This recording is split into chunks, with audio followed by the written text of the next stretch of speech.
Meus caros, muito bom dia. Retomando as nossas atividades, nós vamos hoje falar a respeito da Constituição Termo em Cargo, artigo 121 a 137 do Código Civil. Eu vou começar a compartilhar minha tela com vocês, logo na sequência nós damos início às nossas atividades. Bom dia, Henrique, como vai? Tudo bem? Um minutinho só.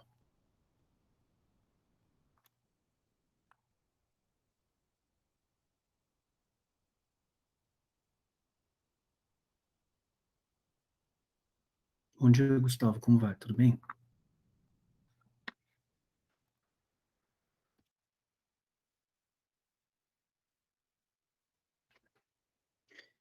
Muito bem.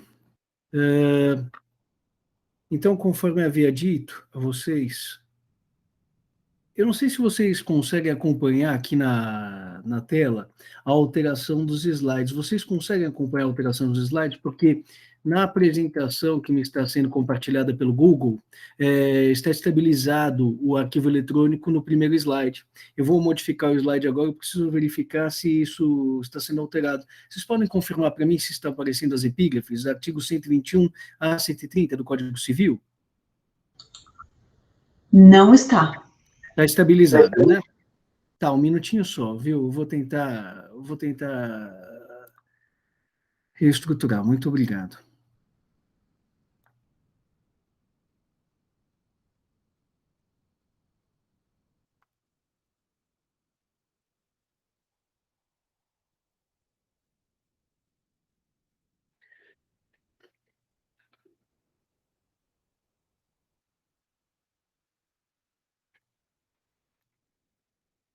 Agora acho que está alterando, não é isso? Dê uma olhadinha para mim. Agora sim, professor.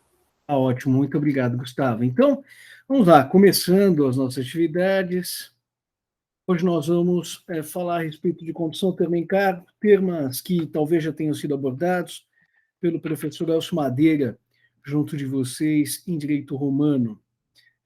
Essa matéria costuma ser abordada em Direito Romano com o nome de elementos acidentais do ato jurídico. E eu já tive a oportunidade de observar vocês na aula de número 12, que a terminologia no que diz respeito à teoria geral do negócio jurídico me parece bastante cara.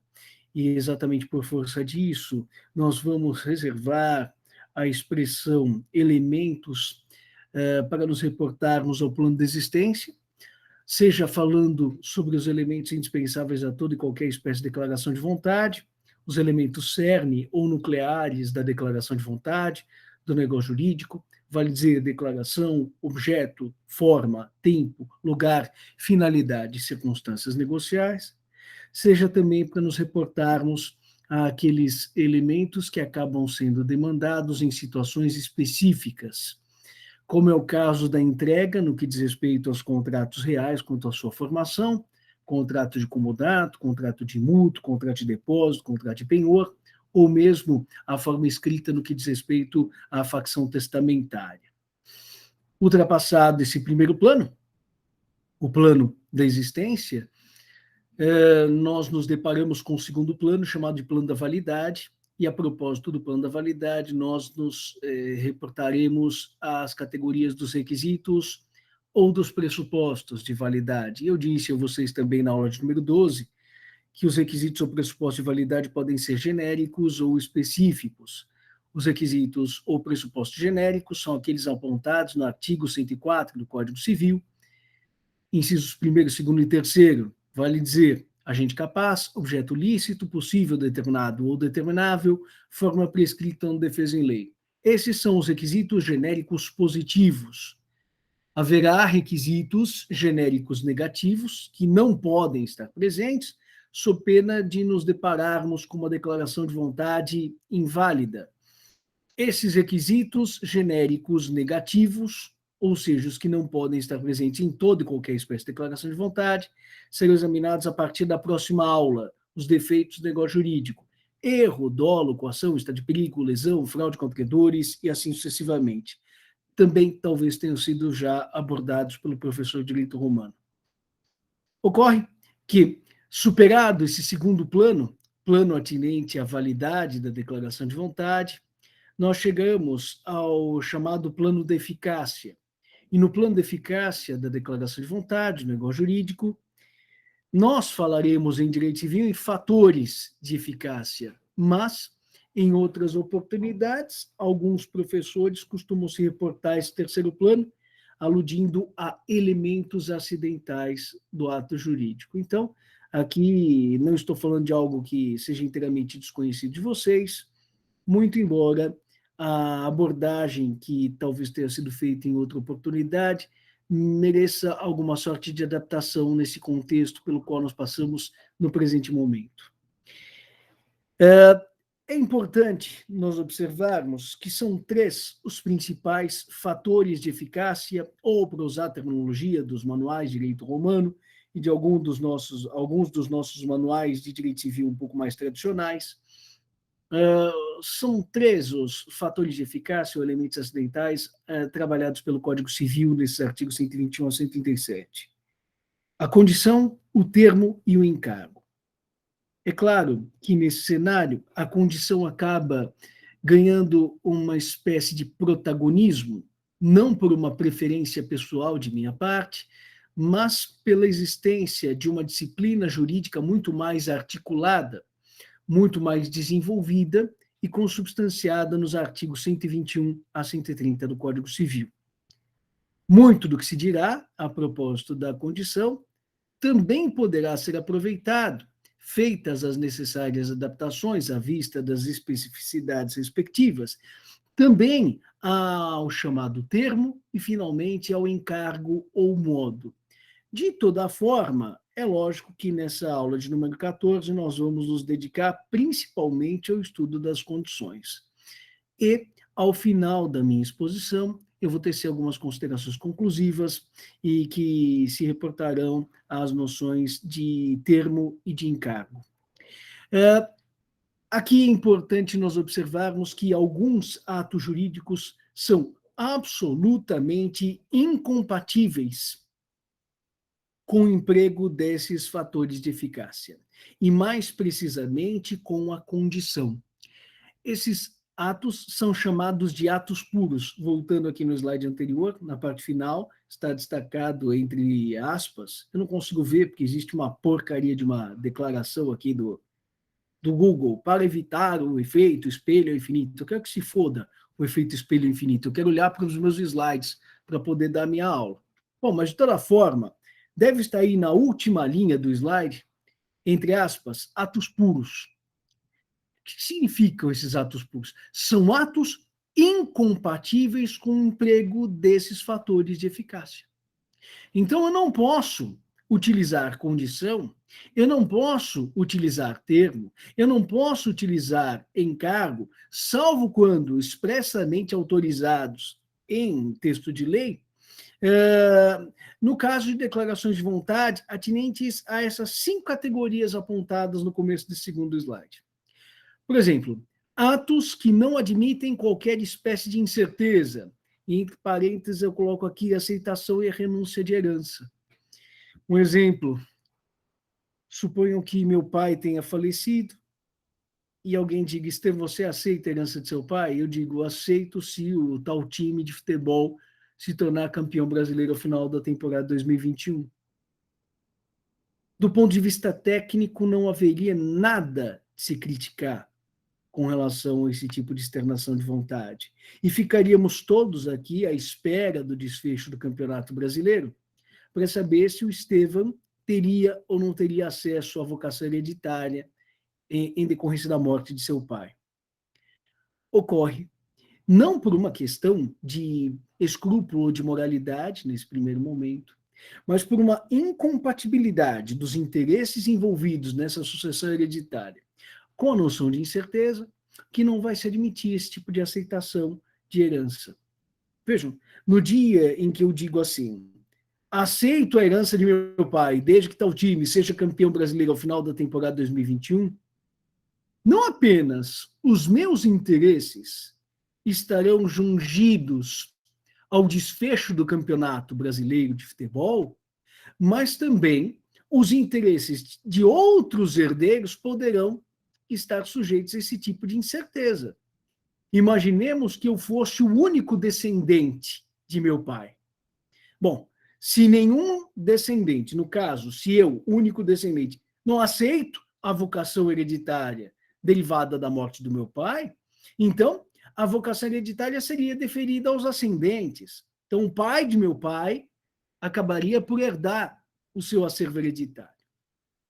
Ocorre que numa situação como essa, não apenas a minha vocação hereditária teria de aguardar o decurso, desfecho do Campeonato Brasileiro de Futebol, mas também a vocação, a eventual vocação hereditária do meu avô, pai de meu pai, também estaria jungido a esse estado de incerteza.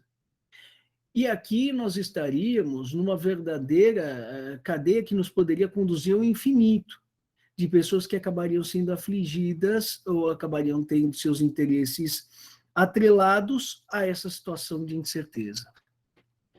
Por força disso, alguns atos jurídicos são incompatíveis com a noção de incerteza.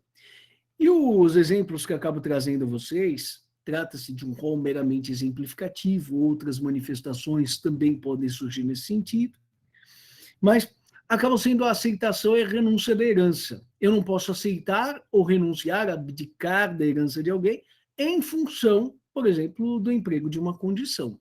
Posso dizer de imediato que aceito e posso dizer de imediato que repudio, mas não posso dizer que não aceito se tal time for campeão ou que aceitarei a herança se tal time for campeão ao final da disputa de 2021. Não por uma incompatibilidade técnica, mas porque várias espécies de interesses acabam sendo disciplinados em uma mesma oportunidade e a incerteza que acaba atrelando-se à manifestação de um, por via de consequência, acaba afetando a coletividade. Então, nessas circunstâncias, não se admite esse tipo de manifestação atrelada a um fator de eficácia, como a condição. Em segundo lugar, os atos relacionados a direitos de personalidade. Para o legislador, a categoria dos direitos de personalidade merece um tratamento todo especial.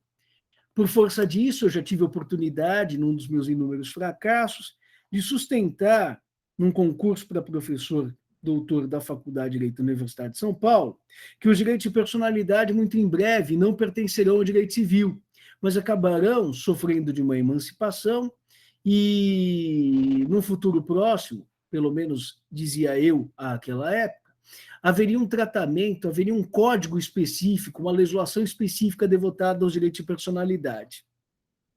Muito bem, só o tempo vai dizer se eu estou certo ou não. Provavelmente devo estar errado, mas continuo convicto na minha crença de que os direitos de personalidade têm uma lógica completamente insuscetível de aproximação e de redução à lógica ordinária do direito privado. Em matéria de direito de personalidade, as coisas não se mensuram em dinheiro com tanta facilidade como se costuma fazer em direito privado. Exatamente por força disso, em virtude do caráter ético acentuado, atrelado aos direitos de personalidade, não se admite a manifestação de vontade condicional relacionada a um direito de personalidade. Posso doar um determinado órgão para uma pessoa que dele careça, para que dele careça. No entanto, não posso condicionar um ato de disposição gratuita de um órgão duplo que eu tenha, por exemplo, não posso sujeitar às vicissitudes de mercado, não posso sujeitar às vicissitudes de um campeonato de futebol. Então, o sujeito precisa de uma doação, de um transplante de rim, para que não precise fazer a hemodiálise, eu tenho compatibilidade, posso realizar a doação, e alguém diz, Estevão, você vai doar o rim para o fulano de tal? Eu digo, desde que a inflação no ano 2021 não ultrapasse tantos por cento, a doação será efetuada. Não é só pela questão da emergência de realização desse procedimento, mas o caráter acentuadamente ético, vinculado aos direitos de personalidade, a sua posição de preponderância e predominância no nosso sistema jurídico, faz com que as manifestações de vontade relacionadas a direito de personalidade não possam estar jungidas ao elemento condicional, Eu não estou nem falando da questão de vou doar o meu rim ou não para uma pessoa que dele careça em virtude do desfecho do campeonato de futebol. Alguns poderiam ficar escandalizados. Do ponto de vista técnico, não haveria empecilho algum. Eu poderia dizer que sim, vou doar um dos meus rins para a pessoa que dele carece, se o tal time for campeão brasileiro ao final do ano 2021. Pode escandalizar a moralidade do cidadão comum, um tipo de manifestação como essa, mas do ponto de vista técnico não haveria nenhuma espécie de problema. Mas o legislador diz não, em matéria de direito de personalidade, eu não posso submeter os efeitos de uma manifestação de vontade, se doarei ou não doarei um dos rins para quem dele tenha necessidade, ao desfecho de um campeonato de futebol. Vocês vão dizer, bom, mas e se for um assunto macroeconômico? Da mesma forma, os direitos de personalidade têm essa posição hierarquicamente superior no que diz respeito ao seu conteúdo, no que diz respeito ao seu aspecto semântico, e em função disso são incompatíveis com a incerteza típica de um elemento condicional. Terceira categoria dos atos puros são os atos relacionados a direitos de família, casamento, adoção, reconhecimento de filiação. O legislador brasileiro tem um profundo apreço pelo direito de família. Já disse a vocês, e não me canso de repetir, que não tenho nenhuma espécie de apreço pelo direito de família. Eu tenho muita dificuldade em lidar com o direito de família. E não tento reduzir essa minha dificuldade em lidar com o direito de família. É uma área do direito civil pela qual eu não nutro qualquer espécie de afeição. De toda forma, para o legislador, os atos típicos de direito de família acabam pressupondo uma espécie de manuseio de valores incompatíveis com a lógica das condições, com o funcionamento das condições. Então, imagine, o senhor vai se casar? Vou me casar se tal time for campeão brasileiro no final do ano 2021. O senhor vai adotar a criança? Sim, vou adotar a criança desde que tal time seja campeão brasileiro no final do ano 2021. O senhor vai reconhecer a paternidade da criança tal? Reconhecerei a paternidade desde que a taxa de inflação não supere. Tudo isso, do ponto de vista, atenção, do ponto de vista técnico, não existe nenhuma espécie de impossibilidade, não existe nenhuma espécie de incompatibilidade. Mas, assim como para o direito brasileiro, os direitos de personalidade têm essa proeminência sistemática, os valores típicos do direito de família também acabam merecendo um tratamento sui generis, incompatível, esse tratamento, com o emprego das condições. É por isso que talvez, noutra oportunidade, eu deva ter indagado a vocês se casamento é contrato ou não. E muitos dos senhores devem ter dito, e se disseram, devem estar certos. Agora, eu não posso dizer que acredito nisso, que casamento é contrato. Não me parece que seja contrato. Por quê? Se um dos cônjuges acaba descumprindo os deveres inerentes ao casamento, não se resolvem as questões comodamente, seja via perdas e danos, seja via execução específica. Se o pai não comparece e não acaba lançando mão de providências necessárias à observância do seu dever de convivência com o seu filho, não basta o pagamento de uma indenização, de uma compensação pecuniária, não basta um comparecimento coercitivo, imposto, coativo, mano militar, com oficial de justiça ao lado, dizendo: o senhor trata de conviver com seu filho. A lógica do direito de família acaba sendo incompatível com esse tipo de providência, que é bastante razoável, ou se pode mostrar, embora não seja o melhor dos mundos, mas se pode mostrar compatível com o direito patrimonial. No que diz respeito ao direito pessoal de família, isso é absolutamente impensável. E, da mesma forma, também os atos relacionados ao direito de família parecem ao legislador merecedores de uma tutela mais robusta, mais contundente. Hierarquicamente, poderíamos até considerá-la como superior. E, em função disso, não haveria a possibilidade do emprego da condição em situações como essas apresentadas por mim, a questão de alguns instantes. Por incompatibilidade técnica, agora não é por uma questão de conteúdo, os atos jurídicos em sentido estrito e os atos fatos não podem ser condicionados. E da mesma forma, os demais elementos, né, os demais fatores de eficácia, o termo e o encargo, não podem estar atrelados a atos jurídicos em sentido estrito e a atos fatos, por razões óbvias. Em primeiro lugar, porque os atos fatos acabam decorrendo de comportamentos materiais. Eu dizia que uma criança de 10 anos de idade, ao realizar uma escavação e se deparando com um determinado objeto valioso, adquire a propriedade por força de um fenômeno chamado de invenção ou achado de tesouro. E eu dizia que para que este direito de propriedade se incorpore ao seu patrimônio, é desnecessária a presença do seu representante legal, uma vez que nós estamos diante de um ato-fato. É ato, porque se trata de comportamento humano, mas é chamado ato-fato, pois será recebido pelo sistema jurídico como se puro fato fosse, como se estivéssemos diante da crueza da chuva que cai. Para o direito, não existe qualquer espécie de elemento volitivo merecedor de maior atenção no comportamento da criança que realiza a escavação. Por isso, se o elemento volitivo é descartado pelo direito, se o direito enxerga de maneira tacanha a escavação realizada pela criança, com a mesma crueza, com a mesma indiferença, como enxerga a chuva caindo lá fora, então é claro que a participação desse elemento humano, o concurso desse elemento humano, não tem o poder de customizar os efeitos.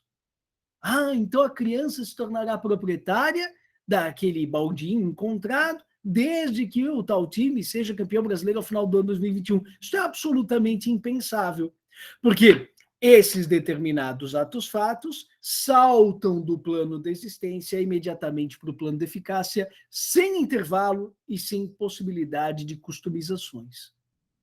No que diz respeito aos atos jurídicos em sentido estrito, pediria a vocês que retornassem às considerações que por mim foram desenvolvidas na aula de número 12, e elas vão ser recapituladas na aula de número 17, mas eu dizia que nos atos jurídicos em sentido estrito, proposição aos negócios jurídicos, no momento em que o agente acaba exteriorizando a sua vontade, o poder da sua vontade acaba sendo um poder limitado. Eu dizia que, no que diz respeito aos negócios jurídicos, a vontade pode e pode muito. Eu decido se vou contratar e, dentro de determinadas balizas estabelecidas pelo sistema jurídico, decido também com quem hei de contratar e em que termos eu haverei de contratar. Eu acabo fixando com certo grau de independência, está sempre o legislador a reduzir a minha margem de liberdade, mas eu tenho a possibilidade, inclusive, de desenhar, de customizar os efeitos daquela declaração de vontade de acordo com aquilo que me agrade. No que diz respeito aos atos jurídicos em sentido estrito, isso não se verifica.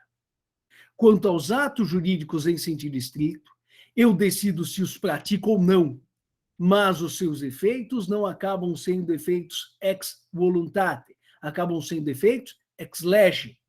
E exatamente porque os seus efeitos acabam sendo desencadeados diretamente pela própria lei, eu não tenho a possibilidade de subordiná-los, de sujeitá-los às vicissitudes típicas de uma condição, de um termo, de um encargo.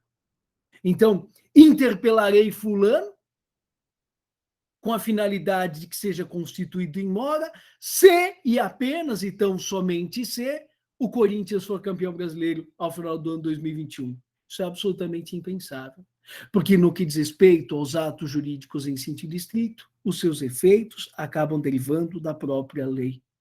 Eu dizia a vocês que em matéria de atos jurídicos em sentido estrito, A vontade se porta como um simples catalisador, que viabiliza a interação entre os reagentes num dos polos da reação química, né?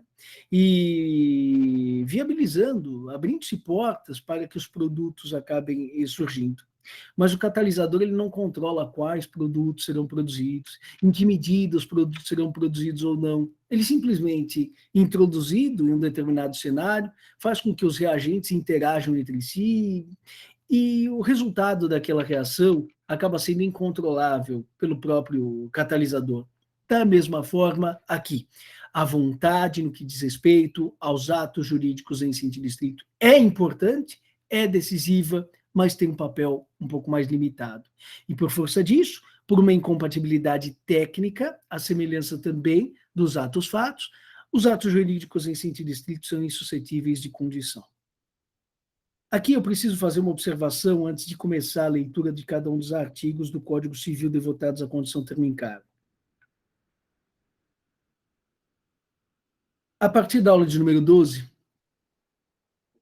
nós esperávamos que houvesse uma espécie de observância de um determinado iter até a conclusão das nossas atividades.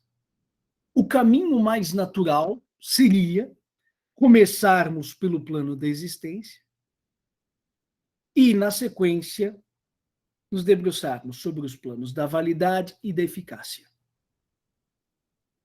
Normalmente, é essa ordem que deve ser observada. Excepcionalmente, todavia, nessa aula de número 14, eu vou dar por superados os planos da existência e da validade, como se o fato necessariamente existisse e fosse válido, para que nós nos preocupemos tão somente com os efeitos na aula de hoje. A partir do... E esse esclarecimento me parece importante, porque na aula de número 15, quando viermos a falar a respeito dos efeitos do negócio jurídico, nós vamos regressar ao plano da validade. Então, esta espécie de desorganização, me perdoe, mas não é culpa minha. Quem estabeleceu essa ordem foi o legislador. Artigo 121 a 137, plano de eficácia. Artigo 138 e seguintes, estamos a falar sobre o plano da validade. Artigos 138 a 165, em matéria de defeitos do negócio jurídico. De toda forma, não se trata de uma escolha realizada por mim. Muito que bem, vamos prosseguindo. O que é que se entende por condição? Eu vou proceder à leitura do artigo 121 do Código Civil e, na sequência, nós vamos nos servir de uma definição de condição constante dos nossos slides. Diz o artigo 121. Considera-se condição a cláusula que, derivando exclusivamente da vontade das partes, subordina o efeito do negócio jurídico a evento futuro e incerto. Eu não costumo trabalhar com definições, não acho que efetivamente isso contribua para que a cabeça dos senhores se abra, mas, de toda forma, aqui, logo no primeiro alvéolo da primeira transparência sobre condição, nós vamos encontrar uma definição por mim estabelecida. Está dito, a condição é o fator de eficácia, é o fator do negócio jurídico que subordina-lhe os respectivos efeitos à superveniência de um evento futuro incerto. O professor Elcio poderia dizer assim, Estevam, você me doa a sua biblioteca? E eu poderia dizer, sim, professor Elcio, te dou a minha biblioteca, aqui está a chave. No momento em que chegamos à conclusão desse tipo de avença, temos imediatamente, ultimado entre mim e o professor Elcio, uma doação pura e simples. Todavia, o professor Elcio pode dizer, Estevam, você me doa a sua biblioteca? Eu digo, Elcio, te dou a minha biblioteca se o Corinthians for campeão brasileiro ao final do ano 2021. Nessas circunstâncias, nós também estamos diante de uma doação. Todavia, nesse caso, os efeitos da doação estão sujeitos a um evento que pode se verificar, mas também pode ser que não se verifique. Esta subordinação dos efeitos de uma declaração de vontade, se a propriedade sobre a biblioteca será transferida ou não, essa subordinação dos efeitos a um evento futuro incerto acaba sendo chamada de condição.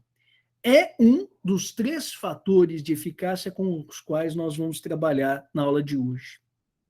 Alguns professores, e inclusive o próprio legislador, às vezes acabam se reportando à palavra condição para aludir a 2 fenômenos diferentes entre si.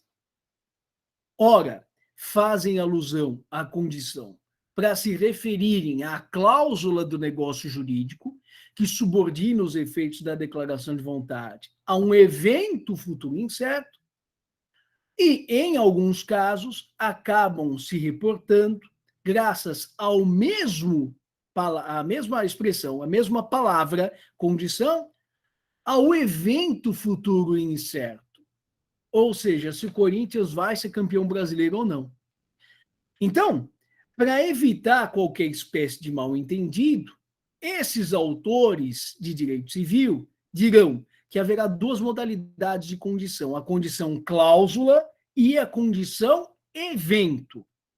Não sei se vocês se recordam, mas quando nós estávamos estudando os artigos 42 e seguintes, 40 e seguintes do Código Civil, a respeito da extinção, não, a respeito das pessoas jurídicas, disposições gerais, quando chegávamos, acho que é o artigo 51 ou 52 do Código, a minha memória já é uma porcaria, já não está funcionando para mais nada, mas no último artigo das disposições gerais se falava em dissolução da pessoa jurídica. E eu dizia, olha, para alguns nós temos a dissolução ato e a dissolução procedimento. Da mesma forma, aqui, em matéria de condição, alguns autores vão criar ou vão lançar mão dessa duplicidade terminológica. Então, vão falar em condição cláusula e em condição evento. Eu não gosto desse tipo de duplicidade quando ela não é absolutamente necessária. Portanto, para mim, Estevão, condição é apenas e tão somente a cláusula do negócio jurídico que subordina os efeitos da declaração de vontade à intercorrência, à ocorrência de um acontecimento que não sabemos se concretizará ou não. E este acontecimento será chamado de evento. Não será chamado de condição, pelo menos por mim. De toda forma, é feito esclarecimento de minha parte, no sentido de que a doutrina acaba realmente utilizando a expressão condição para aludir ora à cláusula, ora também ao evento. Não me parece que seja alvissareira esse tipo de confusão terminológica. Bom, de acordo com o artigo 121 do Código Civil, nós só vamos encontrar condições em elucubrações derivadas da vontade humana. Quando nós falamos em condição, estamos aludindo a um fator de eficácia do negócio jurídico. Eu tive a ocasião de dizer a vocês na aula de número 12 que o negócio jurídico é um dos elementos mais representativos da noção de autonomia privada. Autonomia vem de autonomos, normatização pelo próprio sujeito.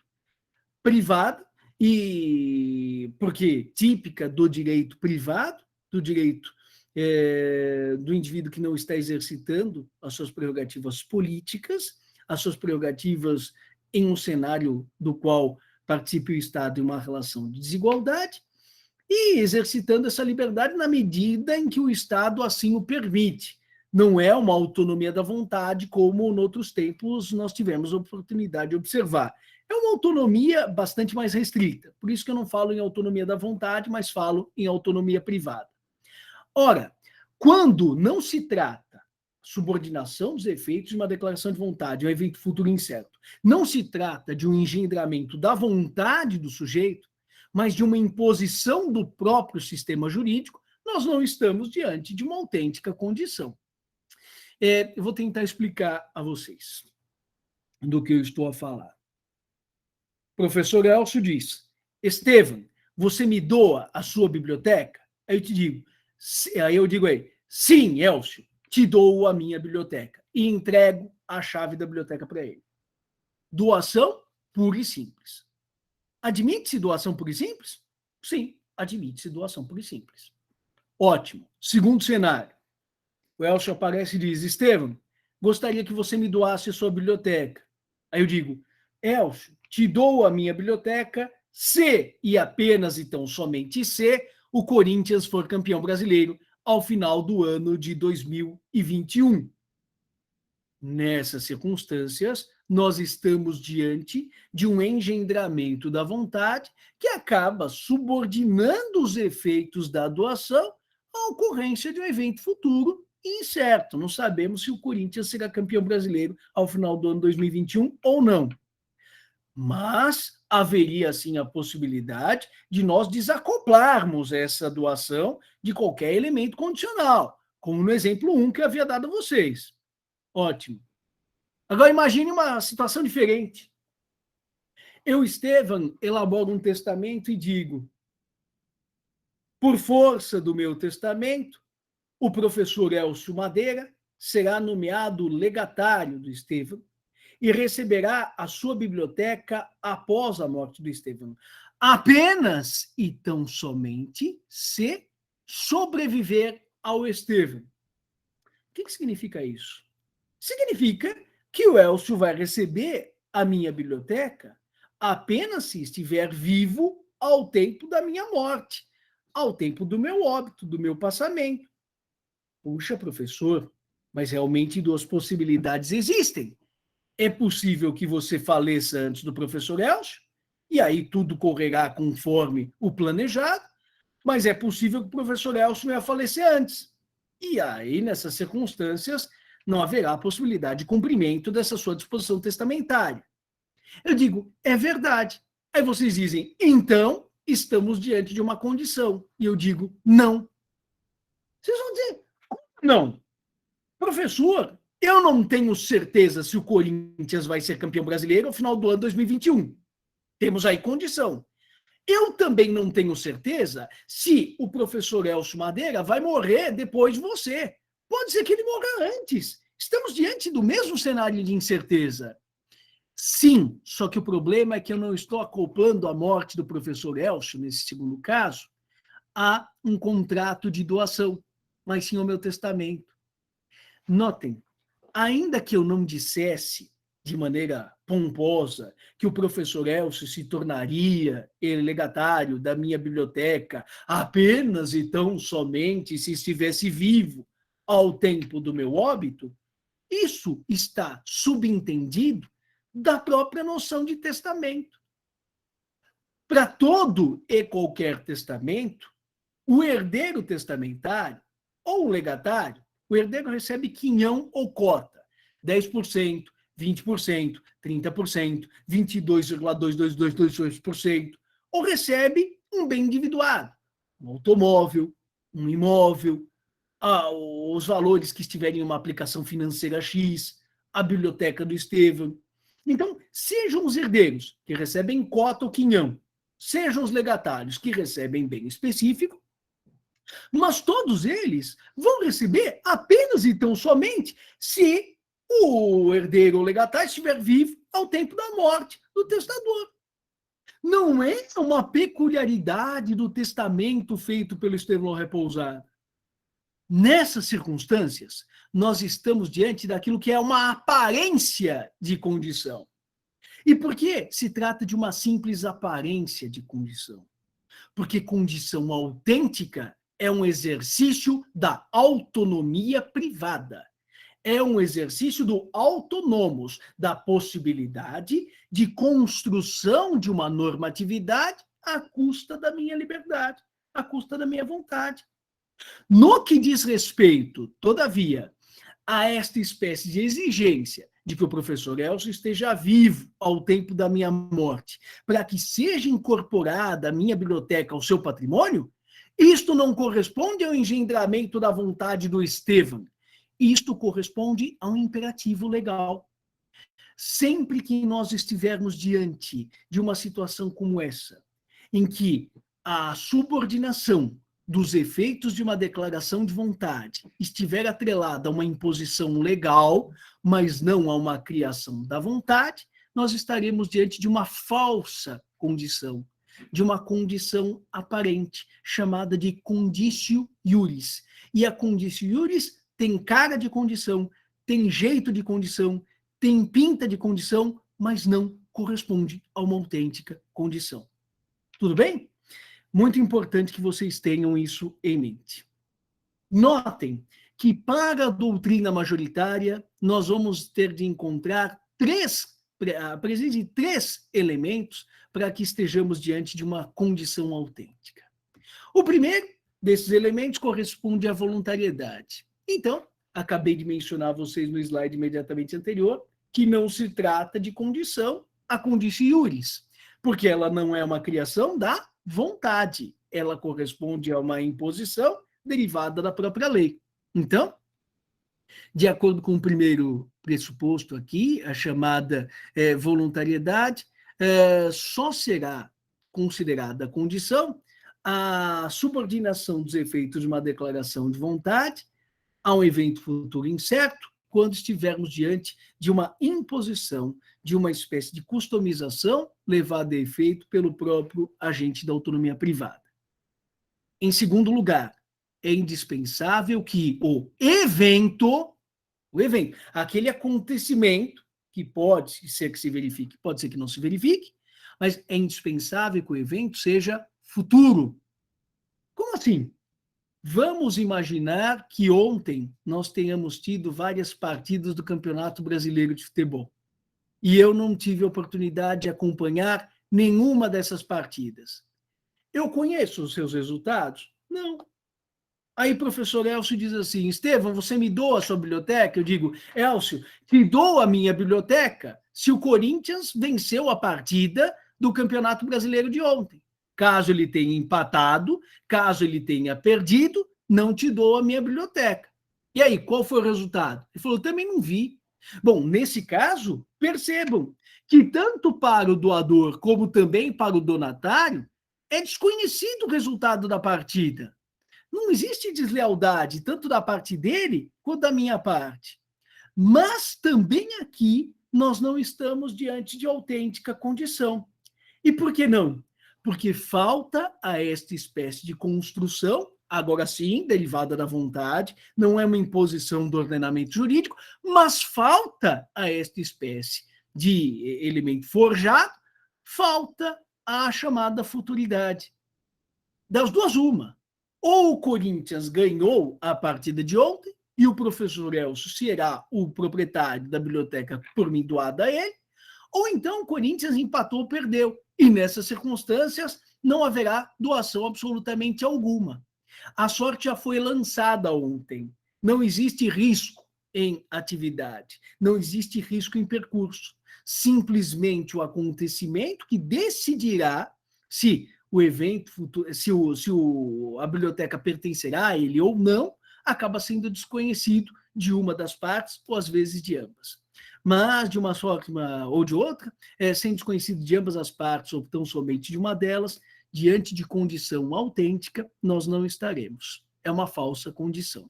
Por aqui, por inobservância do segundo elemento indispensável a toda e qualquer espécie de condição na acepção técnica da expressão.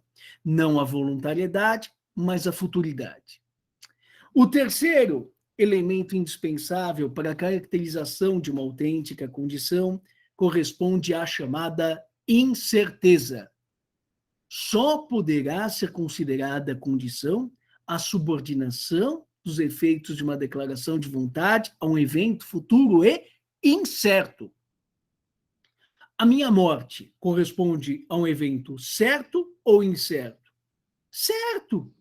Por quê? Porque eu sei que eu vou morrer. Aliás, sinto dizer, mas todos nós vamos morrer. Ah, mas quando o Estevão morrerá? Bom, isso eu não sei, porque eu não fui condenado à morte e tudo mais. Caso tivesse sido condenado à morte, sou daquele sujeito que precisa ser executado, bom, aí nessas circunstâncias nós estamos diante de um evento futuro e certo, não apenas quanto à ocorrência, mas também quanto ao momento em que esta ocorrência se verificará. Agora, a minha morte corresponde ao evento futuro incerto. A próxima chuva que nós teremos. Professor, nós estamos aí há não sei quanto tempo sem cair um pingo d'água. Bom, pois bem, mas não poderemos ficar ad eterno sem que chova. Mais cedo ou mais tarde vai chover. É possível que demore uma semana, é possível que demore um mês, é possível que demore um ano, é possível que demore 10 anos. Mas mais cedo ou mais tarde choverá. Então, a incerteza nessa situação não se verifica. Agora, quando eu digo se o Corinthians for campeão brasileiro ao final do ano 2021, aí nós estamos diante de um evento futuro e incerto, porque pode ser que isso ocorra e pode ser que isso não ocorra. Quanto à aprovação de vocês na minha disciplina no final do ano, isso é evento futuro e certo ou evento futuro e incerto? Digam sempre que se trata de evento futuro e incerto. Incentivem a própria humildade. Mas eu estou confiante de que vocês vão ser aprovados sim. Tem muito mais tutano, muito mais miolo do que eu, então, obviamente, que eu não poderia reprová-los. Mas façam a parte de vocês para que mereça essa aprovação. Mas, para conversa eventual entre mim, os pais de vocês, para conversa eventual com terceiros, a gente finge que existe um risco de vocês serem reprovados, tá bom? Então, mantenham calça e as sandálias da humildade. Evento futuro e incerto, se eu vou ser aprovado ou não.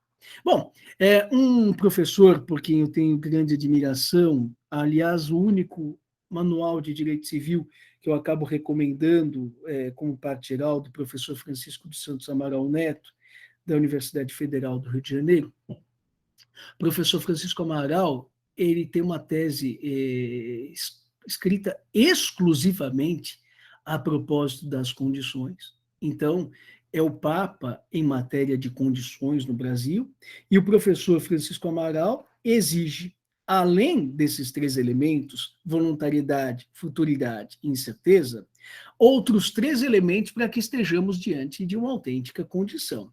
Ele menciona a possibilidade física e jurídica, a licitude, a ausência de contrariedade da condição ao ordenamento jurídico, e não potestatividade pura. Vamos tentar explicar isso. Bom, para que estejamos diante de uma condição, para o professor Francisco Amaral, segundo o professor Francisco Amaral, para que estejamos diante de uma autêntica condição, o evento futuro incerto precisa ser possível.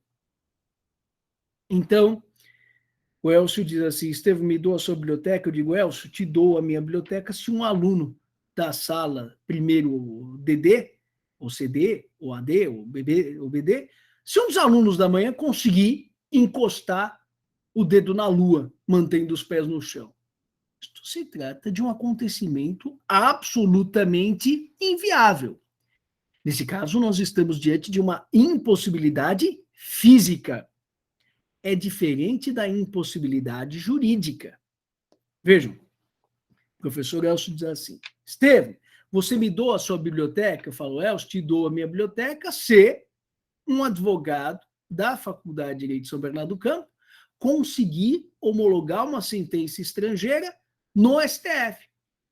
E por que, professor, se trata de um acontecimento impossível? Existe a possibilidade de homologação de sentença estrangeira pelo Poder Judiciário, sem dúvida, mas não pelo STF. Desde a famigerada emenda constitucional número 45 de 2004, esta homologação de sentença estrangeira se dá pelo STJ. Então, nas circunstâncias, a impossibilidade não é fenomênica, não é imposta pela física, não é imposta pela natureza. É uma impossibilidade criada pelo ordenamento jurídico. Por exemplo, a semelhança do divórcio, que até 1977 não era admitida entre nós. Se em 1975 o professor Elcio dissesse: Estevam, você me doa a sua biblioteca?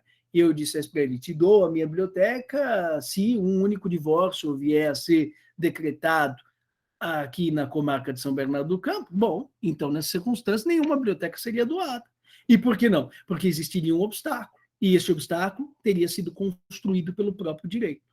Então, para o professor Francisco dos Santos Amaral Neto, faz-se necessário, além da voluntariedade, da futuridade e da incerteza, que a condição, que o evento ao qual se faz alusão na estipulação condicional, seja um evento possível, física e juridicamente também. Além disso, precisa ser um evento lícito, ou seja, nós teremos a oportunidade de observar no slide imediatamente posterior, que não se pode cogitar como sendo elemento desencadeador da produção dos efeitos de uma declaração de vontade, um acontecimento contrário à ordem jurídica. Então, olha, Estevão, você me doa a sua biblioteca? Dou desde que você furte um livro da biblioteca. Não, isso não seria possível. Estaríamos aqui falando de uma espécie de evento contrário ao direito. E não apenas o evento não pode ser contrário ao direito, a própria condição também não pode ser contrária ao direito. E o terceiro requisito, aqui se fala em não potestatividade pura, é a chamada vedação à condição puramente potestativa ou meramente potestativa. O que é uma condição puramente potestativa ou meramente potestativa? É a condição si volere. O que diz essa condição si volere? Eu digo ao meu aluno, o aluno fala, professor, você me empresta R$100? Eu falo, te empresto R$100 e você me restitui se quiser. Nessas circunstâncias, vejam, quando eu digo você me restitui se quiser, nós estamos atribuindo a exigibilidade da restituição da importância emprestada, mutuanda, a depender exclusivamente da vontade do meu aluno. Então, quando isso depende exclusivamente, quando a ocorrência do evento futuro incerto depende exclusivamente da vontade de uma pessoa, aí nós estamos diante de uma condição puramente potestativa ou meramente potestativa, e essa não é de se admitir. Nós vamos verificar isso mais adiante. Agora, para o professor Francisco dos Santos Amaral Neto, na hipótese de condição ilícita, de condição impossível ou de condição pura ou meramente potestativa, nós não estaríamos diante de nenhuma condição. Porque, para ele, os 6 elementos indispensáveis para a caracterização de uma condição corresponderiam à voluntariedade, à futuridade, à incerteza, à não potestatividade pura, à licitude e à possibilidade. E você, professor, você concorda com o professor Francisco Amaral? Não, nesse particular não. E olha que eu estou falando de um dos únicos autores que eu acabo recomendando expressamente durante as minhas aulas.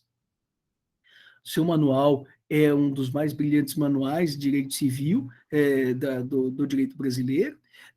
Recomendo com entusiasmo a análise que o professor Francisco Amaral faz a propósito das condições, porque é o maior especialista no Brasil a respeito do assunto, mas, a despeito de tudo isso, acabo dele discordando. Para mim, os 3 elementos indispensáveis para a caracterização de uma condição são voluntariedade, futuridade e incerteza. Faltando voluntariedade, como na condicio iuris, nós temos uma aparência de condição, mas não uma condição. Faltando futuridade, que o acontecimento já se verificou ontem, estamos diante de uma aparência de condição, mas não de uma autêntica condição. Ou a biblioteca já é do professor Elcio, ou a biblioteca não será do professor Elcio jamais. Faltando o elemento incerteza, nós estaremos diante de um termo, não estaremos diante de uma condição. Então, condição realmente não haverá. Agora, faltando potestatividade, ou a casualidade, a condição, faltando possibilidade ou licitude, a condição ainda assim existirá. Só que, a meu ver, uma condição puramente potestativa, ilícita ou impossível é condição, só que corresponde a uma condição ilícita. Então, agora, eu gostaria de trabalhar com vocês nesse slide a classificação das diversas modalidades condicionais. Me acompanhe aqui com a leitura do artigo 122. Está dito: são lícitas, em geral, todas as condições não contrárias à lei, à ordem pública ou aos bons costumes. Entre as condições defesas, se incluem as que privarem de todo efeito o negócio jurídico ou sujeitarem ao puro arbítrio de uma das partes. Então, aqui nós temos a regra. Em regra, toda e qualquer espécie de subordinação dos efeitos de uma declaração de vontade a um evento futuro incerto é lícita, é admissível. Só não será lícita, só não será admissível se estivermos diante de uma dessas 5 hipóteses previstas no artigo 122. Primeiro, contrariedade à lei. Aqui eu coloco a vocês como exemplo, entre parênteses, né? Se roubares.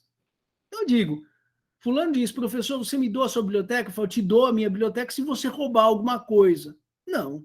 Nesse caso, vejam, do ponto de vista técnico, não haveria nenhuma espécie de obstáculo. Não estaria descaracterizada, né, a condição, porque o sujeito pode conseguir roubar e pode ser que não roube. Mas, ainda assim, o ordenamento jurídico considera intolerável esse tipo de estipulação. Então, se estivermos vinculando o produzir-se ou não dos efeitos da declaração de vontade à prática de um ato contrário à lei, nesse caso, em caso de ilicitude, de contrariedade à lei, não haverá, será considerada ilícita a disposição. Em segundo lugar, contrariedade à ordem pública. Eu dou aqui a vocês o exemplo. Se o aluno diz assim, professor, me doa a sua biblioteca, eu falo, claro, desde que você se converta ao catolicismo. Puxa, mas o professor Estevam acredita em Deus. Sei lá se acredita em Deus ou não. Do jeito que as coisas andam, eu gostaria muito de encontrar a divindade desde que ela existisse e puxaria o sujeito pela barba até a terra para ter uma conversa de pé de ouvido com a divindade. Mas, de toda forma, vamos supor que eu esteja lá muito entusiasmado com a minha fé e quero que todo mundo partilhe da mesma fé que eu. Aí eu fico lá, me aproveitando dos ouvidos alheios para ficar semeando as minhas convicções religiosas. Aí o aluno diz assim, professor, você me doa a sua biblioteca? Eu falo, claro, desde que você se converta ao catolicismo. Puxa vida, o Estevam quer tudo de bom para o aluno, ele quer para o aluno aquilo que ele quer para si próprio. Não importa, eu estaria violando a liberdade de crença desse meu aluno. Um valor que não é apenas tão somente caro ao legislador. Não, é um valor protegido pelo legislador constitucional. Nessas circunstâncias, nós estamos diante de uma violação à ordem pública. Estamos diante de uma violação, em linha de princípio, a um direito fundamental do meu interlocutor. Em terceiro lugar, violação aos bons costumes. O aluno diz, olha, professor, você não quer me doar a sua biblioteca? Eu digo, claro que dou a minha biblioteca, desde que você traia a sua namorada 3 vezes. Vejam, professor, mas eu não sou casado com a fulana. Não é casado, não tem dever de fidelidade ainda. Mas percebem como eu estou, em certa medida, incentivando a promiscuidade do meu aluno, que manter uma relação feliz com a namorada dele. Talvez eu não tenha uma relação feliz com a minha esposa, mas isso é um problema meu. Não é porque eu sou uma pessoa infeliz que eu posso ficar semeando infelicidade também às demais pessoas. Nessas circunstâncias, a cláusula se te prostituires, por exemplo, acaba sendo evidenciadora de uma disposição considerada contrária ao artigo 122 do Código Civil, não pela existência de contrariedade frontal à lei, uma ilicitude manifesta, ou de contrariedade à ordem pública, por exemplo, a uma liberdade fundamental. Não, mas porque existe uma violação aos chamados bons costumes.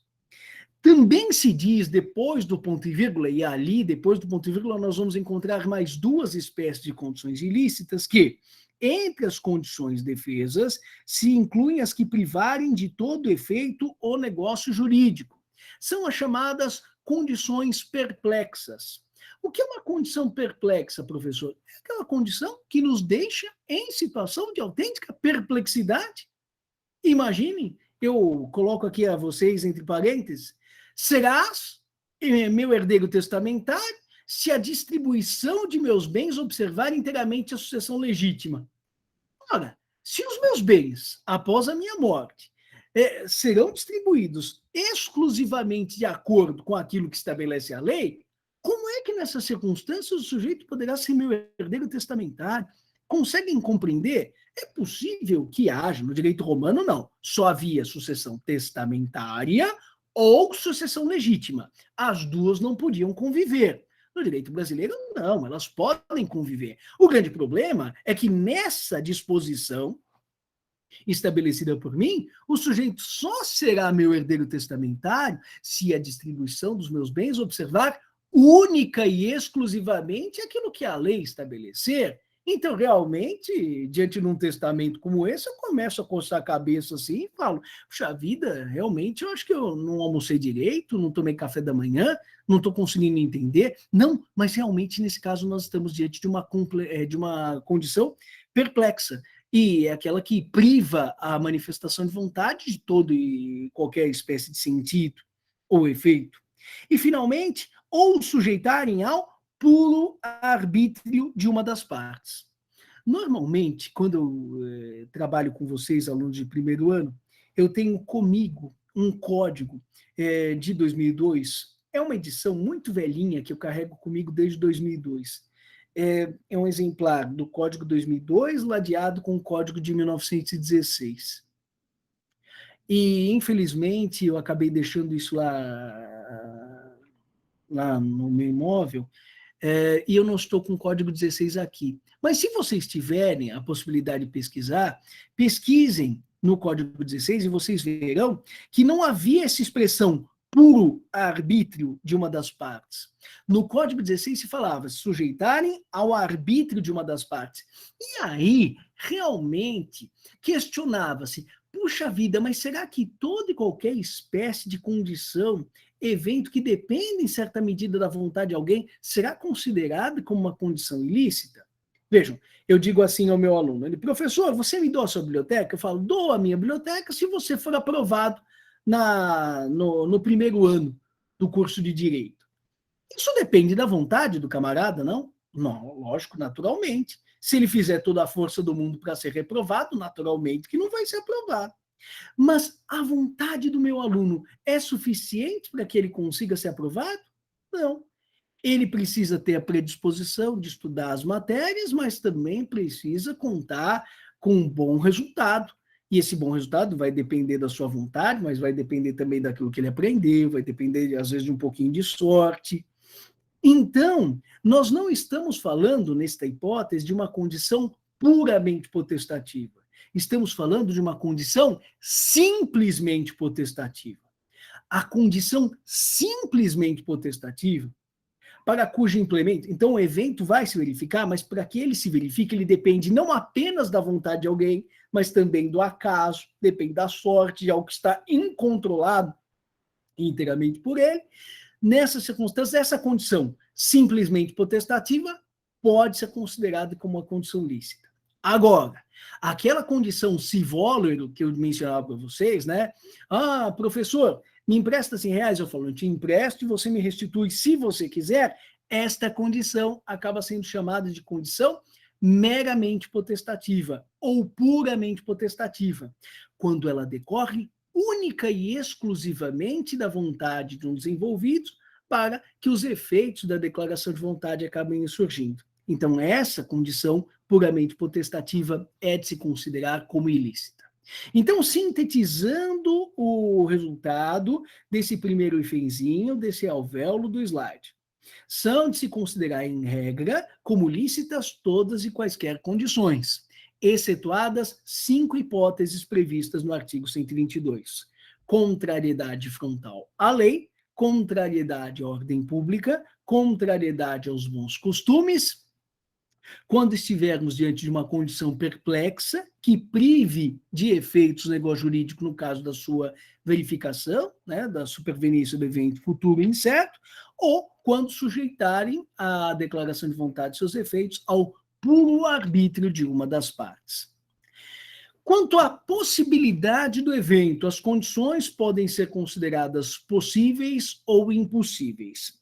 E, para isso, eu preciso me socorrer do artigo 123, inciso 1º, e do artigo 124. Me acompanhe na leitura. Artigo 123. Invalidam os negócios jurídicos que lhes são subordinados. Inciso 1º, as condições física ou juridicamente impossíveis quando suspensivas. E o artigo 124 diz: Tem-se por inexistentes as condições impossíveis quando resolutivas e as de não fazer coisa impossível.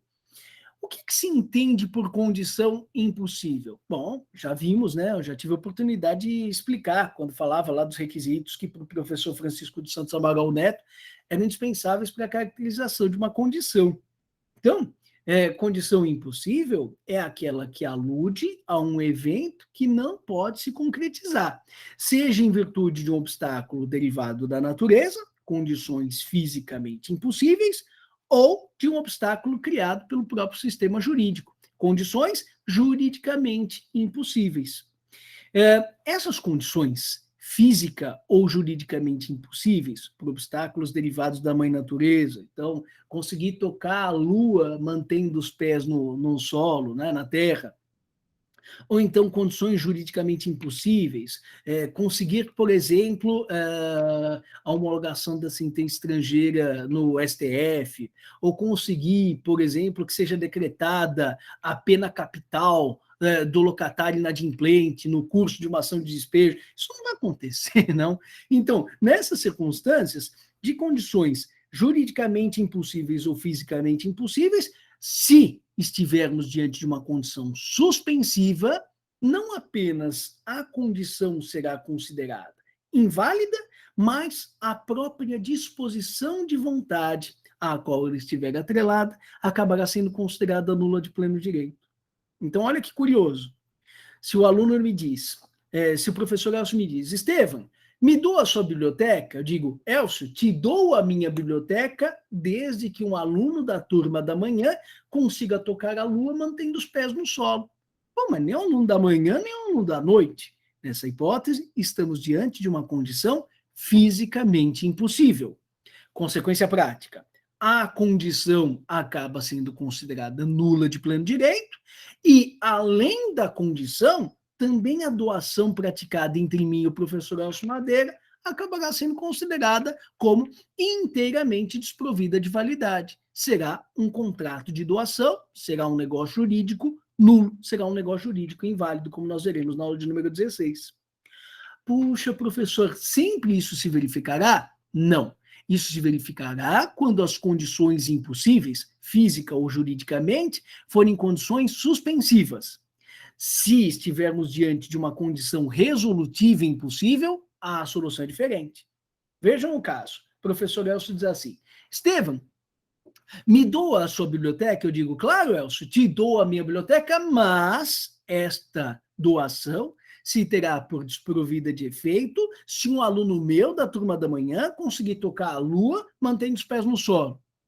Nessas circunstâncias, então, professor, mas um aluno tocar a lua mantendo os pés no solo, estamos diante de uma condição impossível. Então, nesse caso, foi-se embora a tal da condição e para o vinagre também foi a doação feita ao professor Elcio, não? Não. E por que não? Porque diz o artigo 124, olhem, atenção para a terminologia, tem-se por inexistentes as condições impossíveis quando resolutivas. E o que é uma condição resolutiva? A gente já vai estudar isso, né, daqui a alguns instantezinhos, né, quando eu virar o slide, mas não custa nada adiantar. As condições suspensivas são aquelas que impedem até a verificação do evento, a superveniência do evento, e impedem a produção de qualquer efeito. Já as condições resolutivas são aquelas em que as manifestações de vontade desde logo produzem os seus efeitos, só que se o evento futuro incerto se verificar, aqueles efeitos que tinham sido produzidos cessarão, serão atingidos, serão fulminados.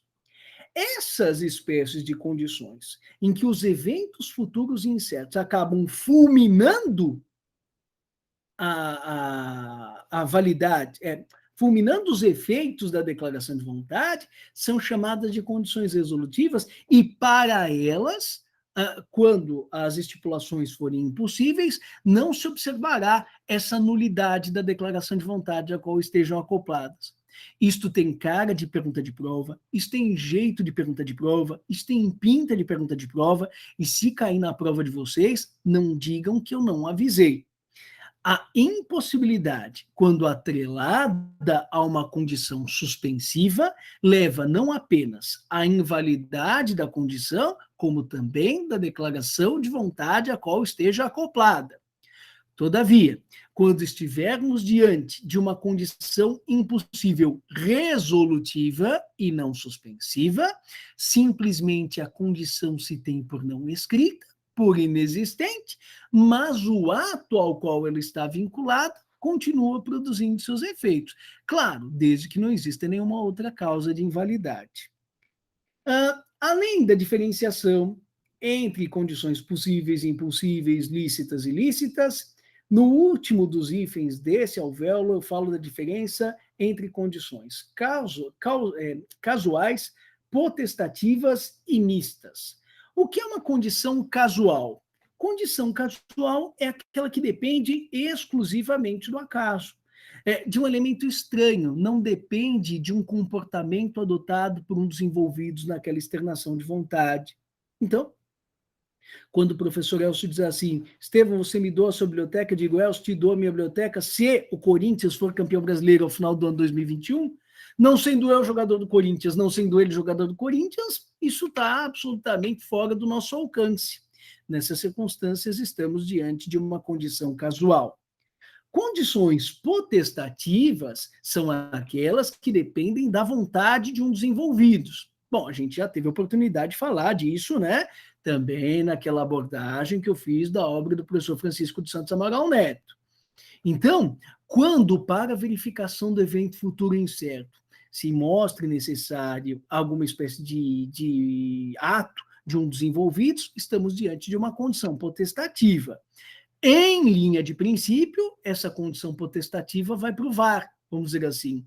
Ela precisa ser analisada com cuidado, porque se a verificação do evento futuro incerto decorrer exclusivamente da vontade dos envolvidos, aí não tem jeito. Condição puramente potestativa ou meramente potestativa, e essa é considerada ilícita nos termos do artigo 122. Mas, quando nós estivermos diante de uma condição uma condição simplesmente potestativa, eu te dou a minha biblioteca, meu aluno, desde que você seja aprovado no primeiro ano do curso de Direito, aí isso depende da sua vontade, do seu empenho, mas também de um bom resultado nas avaliações desse ano 2021. Então, essa condição não será considerada uma condição ilícita, muito embora também potestativa, mas agora não é pura ou meramente, é uma condição simplesmente potestativa. E o que é uma condição mista? É aquela que depende da vontade de um dos envolvidos e da vontade de um terceiro. Então, o aluno me diz assim, professor Estevão, te dou a minha bicicleta se você se casar com a Gisele Bündchen. Puxa, mas nesse caso haverá realmente a necessidade da minha vontade e haverá a necessidade também da vontade da Gisele Bündchen. Sim, corresponde a uma espécie de condição puramente uma condição simplesmente potestativa, porque depende da minha vontade e depende do acaso. Mas esse acaso corresponde, é um acaso peculiar, é a vontade de um terceiro que precisa ser conjugada à minha vontade. Então, esse tipo de condição simplesmente potestativa acaba sendo chamada de condição mista. Bom, quanto aos efeitos da ocorrência do evento, elas se diferenciam em condições suspensivas e condições resolutivas. Conforme havia dito a vocês nos slides anteriores, condições suspensivas são aquelas que só desencadeiam os efeitos do negócio jurídico no momento em que evento futuro incerto se verifica. Dali por diante, os efeitos se produzem. Condições resolutivas são aquelas que, ao contrário, acabam atuando sobre efeitos que se produzem desde o momento em que a externação de vontade se dá. E, às vezes, o evento futuro incerto não se verifica e esses efeitos, produzidos ordinariamente pela declaração de vontade, acabam se perpetuando. Todavia, se o evento futuro incerto se verificar, aqueles efeitos que já tinham se produzido acabam sendo extintos, acabam sendo resolvidos por força da verificação desse acontecimento. Bom, conforme eu disse a vocês nos slides anteriores, são vedadas, me acompanha aqui pelo primeiro alvéolo, né? São vedadas as condições puramente potestativas, mas as simplesmente potestativas não. Então, aquelas que decorrem só da vontade, essas não se admitem, são consideradas ilícitas nos termos da parte final do artigo 122. Agora, aquelas que dependem da vontade do acaso, se o meu aluno vai ser aprovado, né, essas são chamadas de simplesmente potestativas e são admissíveis. Ocorre que existe uma categoria muito peculiar chamada de condições promíscuas. Se eu perguntar isso a vocês em prova, já guardem essa informação. É sinal de que eu estou furioso com vocês. Olha, eu leciono essa matéria há não sei quantos anos, eu nunca perguntei sobre condições promíscuas na prova. Mas se eu perguntar, é sinal de que eu quero reprová-los a qualquer custo. Mas ainda assim vocês conseguem me driblar. O que é uma condição promíscua? É aquela que, num primeiro momento, era uma condição puramente potestativa e deixou de ser. Puxa vida, professor, mas como pode isso? Como seria possível? Prestem atenção no meu exemplo. Um aluno diz assim a mim, hoje nós estamos no dia 30 de agosto de 2021. Professor Estevam, eu te dou R$ 100 se até o final do ano você for até a esquina entre a Rua Java e a Lucas Nogueira Garcês e der um tapinha no bendito do poste que existe na esquina. Eu simplesmente não vou me dar o trabalho de fazer isso. Por quê? Porque eu sei que eu preciso fazer exercícios, mas nesse caso eu não vou ganhar R$ 100. E por que eu não vou ganhar R$ 100? Prestem atenção juridicamente na questão. Olha, para eu ir até a esquina da Lucas Nogueira Garcês com a Rua Java, basta que simplesmente eu me movimente um pouquinho, né? E se o prazo que o aluno me deu até o final do ano, isso depende exclusivamente da minha vontade. Não estamos falando aqui de uma hecatombe nuclear, né? É um espaço de sei quantos metros, não dá nem 1 quilômetro para eu conseguir cumprir essa tarefa. Então, estamos diante de uma condição puramente potestativa. Só que logo depois da minha aula, o que acontece comigo? Eu acabo estando muito nervoso e acabo sofrendo um derrame. E aí fico entrevado aqui na cadeira para o resto da existência.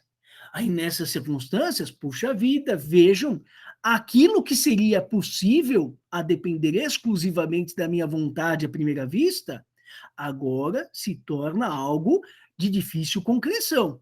Vai depender do empenho do Estevam em se reabilitar, em fazer fisioterapia, para que efetivamente, quem sabe, até o final do ano, eu consiga lá comemorar o Réveillon, dando um tapinha no bendito do poste, que existe na esquina da Java com a Lucas Nogueira Garcês, não apenas para comemorar a minha reabilitação, mas também para conseguir os R$ 100 que tinham sido prometidos pelo meu aluno.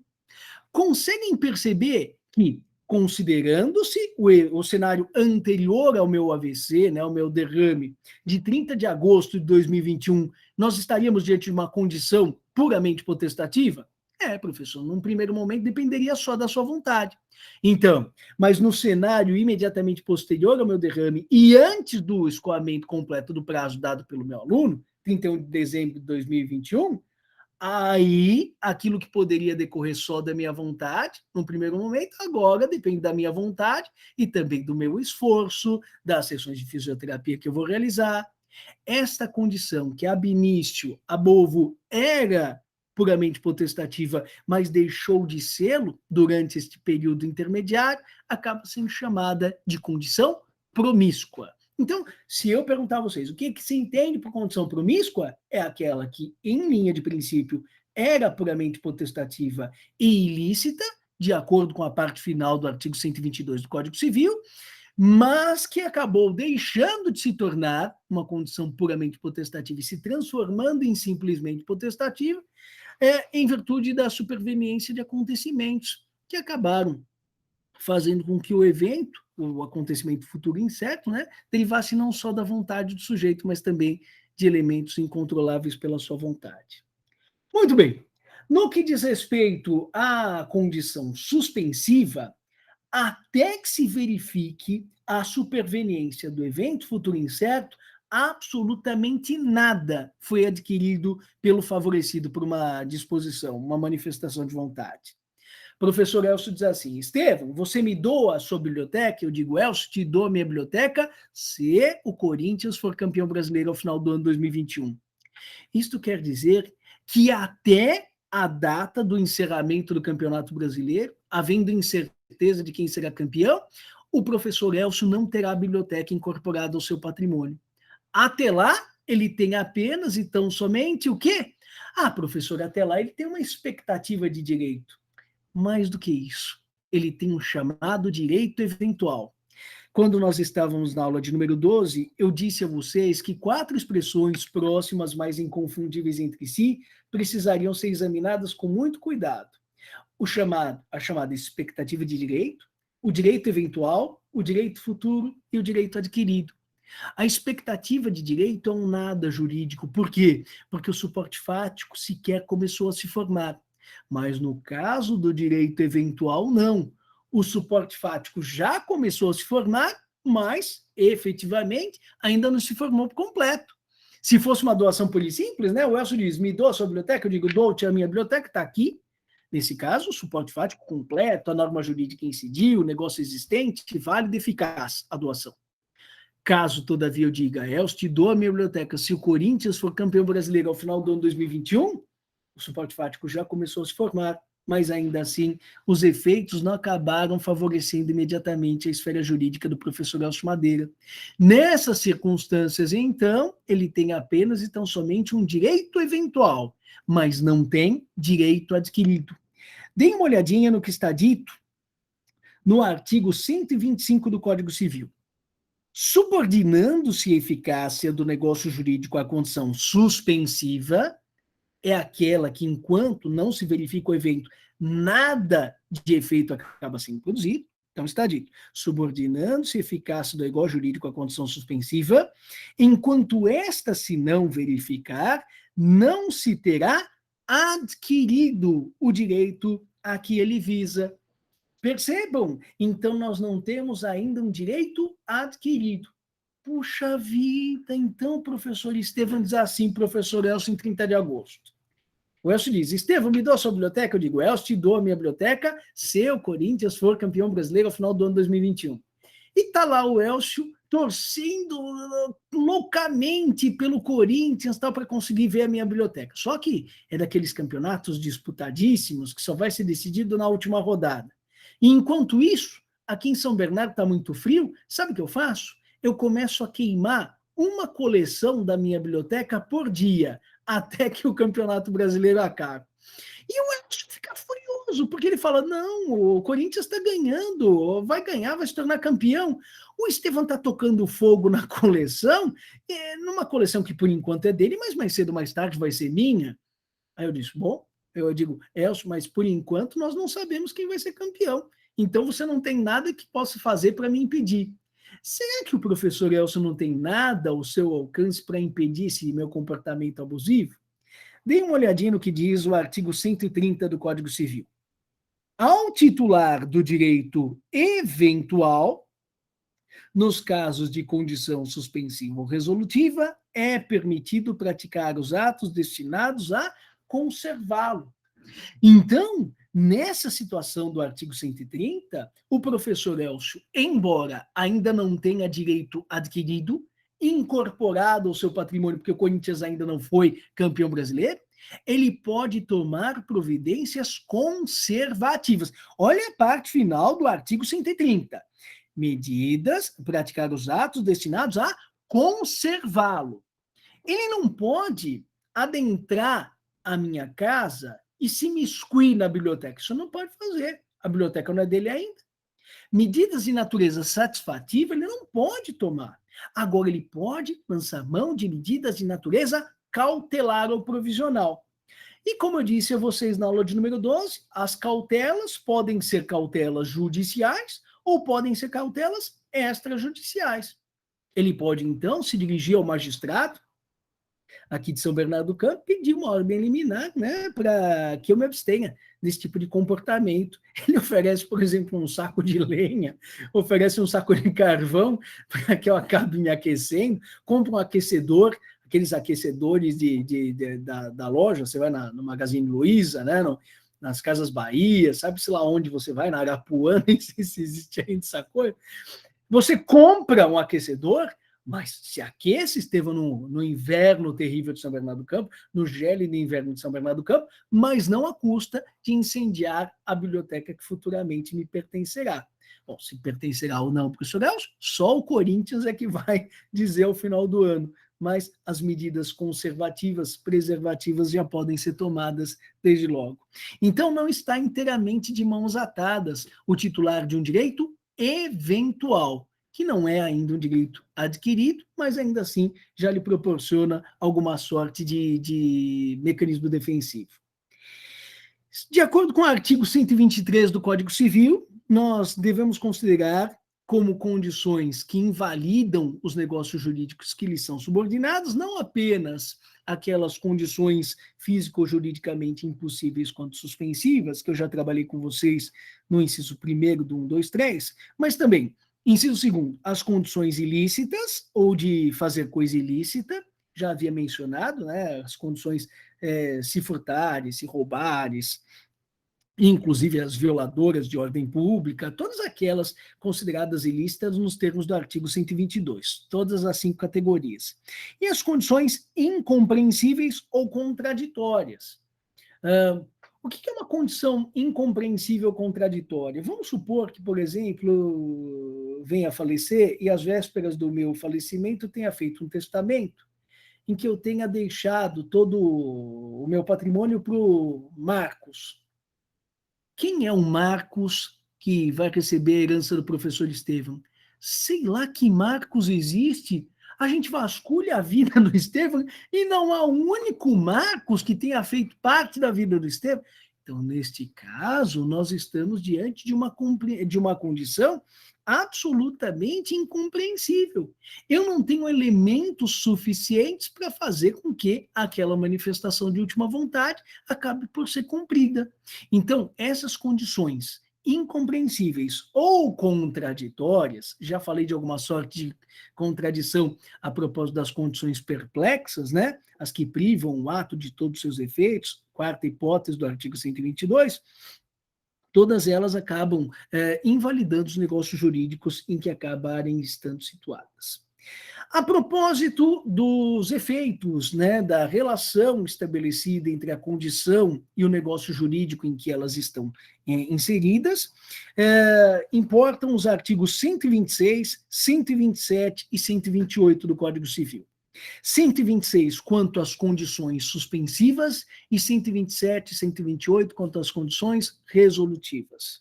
Diz o artigo 126, se alguém dispuser de uma condição, se alguém dispuser de uma coisa sob condição suspensiva, e pendente esta, fizer quanto àquela novas disposições, estas não terão valor, realizada a condição, se forem com ela incompatíveis. Vamos imaginar o seguinte, o professor Elcio diz para mim hoje, no dia 30 de agosto, Estevão, você me doa a sua biblioteca? Eu digo, Elcio, te dou a minha biblioteca, se e apenas então somente se o Corinthians for campeão brasileiro ao final do ano de 2021. Tudo bem? E aí ficamos esperando o Campeonato Brasileiro acabar. Enquanto isso, o professor Marcelo Koch diz assim, Estevão, você não quer me vender a sua biblioteca? Eu falo, quanto você está disposto a pagar? Ah, estou disposto a pagar 100. Eu falo, tá bom, então eu te vendo a minha biblioteca. Então aí, no dia 7 de setembro de 2021, o Estevão vende a sua biblioteca para o professor Marcelo Koch. Efetua a entrega da biblioteca e recebe o preço. Bom, a única cláusula pétrea existente na merda da minha vida é a lei de Murphy. Quem ganha o Campeonato Brasileiro em 2021? O Corinthians. E aí, bom, aí nós estamos diante de uma situação difícil, né? Por que é uma situação difícil? Porque agora nós temos dois sujeitos interessados em ficar com a biblioteca. Se o Corinthians tivesse perdido, o Elcio teria simplesmente se conformado e a biblioteca vendida por Marcelo continuaria com ele. Agora, como o Corinthians se tornou campeão brasileiro, a biblioteca vendida e paga, aliás, pelo professor Marcelo, agora acaba sendo objeto de interesse do professor Elcio. E aí, a biblioteca vai ficar com o professor Elcio ou vai ficar com o professor Marcelo? Alguns de vocês poderiam dizer assim, e seria razoável, hein, a construção do meu aluno. Ficaria contente se me dissessem isso. Professor, eu acho que é assim, o professor Elcio não teria pago nada pela biblioteca.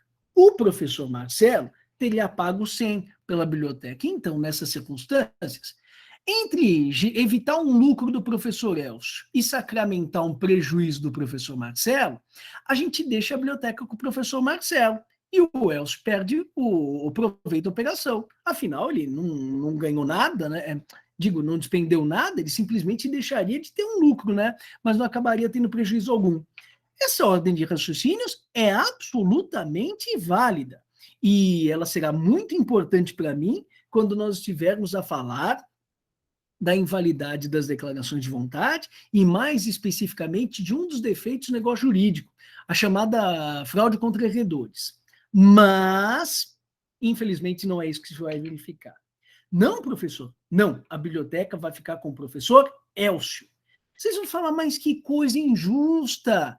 Como assim? Olha, o professor Marcelo comprou a biblioteca em 7 de setembro e o Campeonato Brasileiro só se decidiu lá em dezembro. Então, nessas circunstâncias, alto lá, professor. Está errado, cronologicamente, não é apenas pela questão financeira, mas cronologicamente a biblioteca deveria ter ficado com o professor Marcelo, não? Aí eu digo não, porque quando o Corinthians se sagra campeão brasileiro lá em dezembro, é como se ele tivesse ganho o campeonato na data em que a doação foi praticada por mim ao professor Elcio. E quando foi celebrado o contrato de doação entre mim e o professor Elcio? Sim, lá em dezembro. Não, em dezembro nós temos o evento Futuro Incerto. O contrato de doação celebrado entre mim e o professor Elcio ocorreu hoje, em 30 de agosto. Uma semana antes, então, do contrato de compra e venda celebrado entre mim e o professor Marcelo.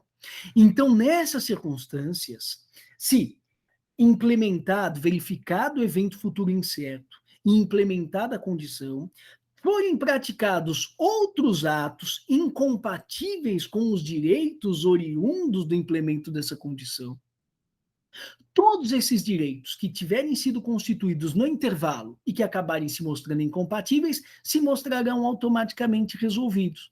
Então, a biblioteca ficará assim para o professor Elcio Madeira. Vocês vão falar, tá bom, mas eu acho muito injusto, porque o professor Marcelo vai perder a biblioteca e pagou 100 reais por ela. Eu sei, mas nessas circunstâncias, vocês vão estudar com o próprio professor Elcio e vão estudar o ano que vem com o ministro Paulo Dias Moura Ribeiro também isso, que é uma das garantias derivadas não apenas da compra e venda, mas de toda e qualquer espécie de contratação onerosa, é a garantia pela evicção. Então, se eu vendi para o professor Marcelo e algum terceiro acaba alegando ser titular do bem que tinha sido transmitido por mim a ele, sofrerá o professor Marcelo a evicção, ele não ficará com a biblioteca, mas ele poderá demandar do alienante, do vendedor Estevão, a garantia pela evicção. Então, aí eu terei de compensar o professor Marcelo financeiramente, não apenas restituindo a importância por ele entregue a mim, mas eventualmente pagando-lhe boas perdas e danos. Mas a biblioteca fica com o professor Elcio Madeira, porque o evento lá de dezembro é como se tivesse verificado agora no dia 30 de agosto. Tudo bem? Isso para as condições suspensivas. Vamos agora às condições resolutivas. Para a análise das condições resolutivas, eu preciso da abordagem de 2 artigos, o 127 e o 128. O que diz o 127? Se for resolutiva a condição, enquanto esta se não realizar, vigorará o negócio jurídico, podendo exercer-se desde a conclusão deste o direito por ele estabelecido. Bom, no 127 se diz que a condição resolutiva não impede a imediata aquisição de direito pelo beneficiário de uma operação. Se o evento futuro incerto se verificar, o direito que não era eventual, que já era um direito adquirido, ele simplesmente será um direito adquirido futuramente extinto, resolvido, eliminado do cenário jurídico graças à superveniência do evento futuro incerto. Tudo bem? E o que diz o artigo 128? Sobrevindo a condição resolutiva, extingue-se para todos os efeitos o direito a que ela se opõe, Mas, se aposta um negócio de execução continuada ou periódica, a sua realização, salvo disposição em contrário, não tem eficácia quanto aos atos já praticados, desde que compatíveis com a natureza da condição pendente e conforme aos ditames de boa-fé. Vamos imaginar o seguinte: professor Elcio diz: Estevam, me doa a sua biblioteca? Cenário 1. Eu digo: Elcio, te dou a minha biblioteca. Está aqui. Pronto? Cumprimenta. Doação perfeita e acabada. Sem problemas? Segundo cenário. O Elcio diz: Estevam, me doa a sua biblioteca? Eu digo: Elcio, te dou a minha biblioteca se e apenas e tão somente se o Corinthians for campeão brasileiro ao final do ano 2021. Condição suspensiva. Até o final do Campeonato Brasileiro, a biblioteca é minha. Tudo bem até aí? Ótimo. Terceiro cenário. O Elcio diz: Estevam, me doa a sua biblioteca? Eu digo: Elcio, te dou a minha biblioteca, mas se o Corinthians for campeão brasileiro ao final do ano 2021, esta doação se terá por sem efeito e a biblioteca retornará para mim. Nesse caso, nós estamos diante de uma condição resolutiva. Compreende? Porque imediatamente os efeitos da transmissão da propriedade se verificam em favor do professor Elcio. Ótimo, e aí o que acontece? Bom, já que o professor Elcio, de imediato, é o proprietário da biblioteca, o que ele resolve fazer? Ele aluga a biblioteca para o professor Helmut. Então, o professor Helmut está em baixa, está fazendo uma pesquisa lá, sabe-se lá do quê, para fazer a sua livre docência, e ele se serve da biblioteca que era minha, mas agora é do professor Elcio Madeira. Então, ele começa a fazer suas pesquisas em setembro, em outubro, em novembro. Chega em dezembro e o Corinthians é campeão brasileiro. Bom, nessas circunstâncias, então a biblioteca volta para o meu patrimônio. Quero o Elcio e o Helmut fora da biblioteca que voltou a ser minha. Tudo bem até aí?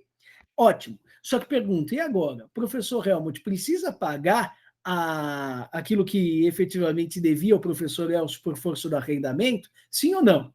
Porque o Elcio tinha arrendado a biblioteca professor Helmut por um intervalo de 30 meses. E aí? Bom, não interessa. Pelo fato de se ter verificado o implemento da condição resolutiva, eu volto a ser proprietário da biblioteca, a doação perde todos os seus efeitos, não apenas em face do Elcio, em face do Helmut, em face de um chinesinho que está do outro lado do mundo. Eu volto a ser proprietário e, por ser proprietário, tenho direito erga omnes, oponível contra todos. Mas daí, o professor Helmut se sente frustrado. Por quê? Porque ele queria usar a biblioteca por 30 meses. Isto é um problema que ele haverá de resolver com o professor Elcio Madeira, eventualmente postulando alguma sorte de indenização. E os aluguéis, pelo período, né, dos meses em que ele utilizou a biblioteca na qualidade de arrendatário, terão de ser pagos? Claro que sim, com uma decorrência da própria boa-fé. Afinal, ele acabou se utilizando de uma biblioteca que, embora posteriormente não pertencesse mais ao professor Elcio em virtude do implemento da condição, efetivamente, durante algum período do prazo de vigência contratual, lhe foi franqueada e esse uso deve ser remunerado. Ainda que o professor Helmut possa efetivamente cobrar do professor Elcio alguma indenização, porque acabou se considerando surpreendido e atrapalhado nas suas pesquisas em virtude do implemento daquele evento condicional. Agora, de toda forma, compreendam que imediatamente após a celebração do negócio jurídico, no que diz respeito às condições resolutivas, os direitos são incorporados ao patrimônio do beneficiário. Apenas então somente em se verificando o evento futuro incerto é que aqueles acontecimentos desencadeados acabam fazendo com que os efeitos provisoriamente produzidos acabem cessando, acabem por ser estancados. Para encerrar esta parte de condição, diz o artigo 129, reputa-se verificada, quanto aos efeitos jurídicos, a condição cujo implemento for maliciosamente obstado pela parte a quem desfavorecer, considerando-se, ao contrário, não verificada a condição maliciosamente levada a efeito por aquele a quem aproveita o seu implemento. Vamos supor que estamos numa avaliação presencial. Aí o Estevam fez uma avaliação difícil, que ele considera difícil, e ele resolve fazer uma aposta com seus alunos. Ele diz assim, olha, vamos fazer o seguinte, temos 60 alunos aqui na classe, Se metade da turma entregar a prova em até meia hora, eu vou considerar aprovados todos os alunos, mesmo aqueles que tiverem nota abaixo da média. Aí o que acontece? Os alunos estão fazendo a bendita na prova e falam assim: meu Deus do céu, essa prova está difícil. Eu não estou conseguindo resolver. Bom, aí os alunos falam: bom, mas esse infeliz falou que se entregássemos a prova até 30 minutos, se metade da turma entregar a prova até 30 minutos, a classe inteira seria aprovada, então vou entregar a prova em branco. Puxa vida, será que os alunos podem socorrer desse tipo de providência para conseguir aprovação, mesmo que eles não consigam resolver as questões apresentadas pelo seu professor? Não, nessa circunstância não. O que existia de subliminar a essa minha mensagem, né, essa minha aposta com os meus alunos, é de que, claro, os alunos deveriam ter concluído a avaliação, ter feito o possível para conseguir resolver as questões e rapidamente, dentro do intervalo de 30 minutos. E se a classe fosse uma classe que produzisse bastante, aí eu acabaria recompensando os alunos como um todo. Mas nesse caso, como todos os alunos estão buscando maliciosamente o implemento da condição, nesse caso, é como se ela não tivesse se verificado. É como se o implemento, se o evento futuro incerto não se tivesse verificado, porque existe malícia da parte dos alunos. Agora vamos supor que o Estevam tenha sido extremamente arrogante, que ele tenha dito: olha, vou aprovar a turma inteira se conseguir entregar a prova em até 30 minutos. E aí, se a metade da classe conseguir entregar a prova em até 30 minutos. E aí, os alunos fazem uma fila indiana e realmente entregam a prova completa, com algumas questões corretas, algumas questões erradas, isso faz parte do jogo, mas não houve deslealdade dos alunos. E realmente eu vou vendo lá, faltando 2 minutinhos para dar o prazo de 30 minutos, que eu já tenho alunos que vão me entregar a prova em número correspondente à metade do contingente de alunos daquela turma. Então, eu fui arrogante e vou ter agora de honrar a minha aposta. Só que para evitar isso, o que é que o Estevão faz? Maliciosamente, eu começo a criar obstáculos para a entrega da prova. Aí falou: não, não, não, não, não, aqui você entregou, mas as questões estão preenchidas a caneta azul e eu quero que sejam em caneta preta. Então volta lá para o seu lugar e transcreve tudo em caneta preta. Ou então começa a criar uma série de obstáculozinhos para impedir que os alunos consigam efetivamente cumprir a tarefa. Nessas circunstâncias, maliciosamente eu estarei impedindo o implemento da condição. E, para todos os efeitos, o evento futuro incerto se terá por automaticamente verificado. Bom, com relação à condição, era isso que eu gostaria de falar a vocês nessa aula de hoje. No próximo encontro que nós vamos ter durante essa semana, eu vou falar a respeito de termo e de encargo. Artigos 131 a 137 do Código Civil. Se vocês tiverem qualquer dúvida, por gentileza, encaminhem as mensagens para estevam.pousada@direitosbc.br e eu vou tentar responder o quanto antes as mensagens de vocês. Um grande abraço a todos e até a próxima oportunidade. Até logo, pessoal.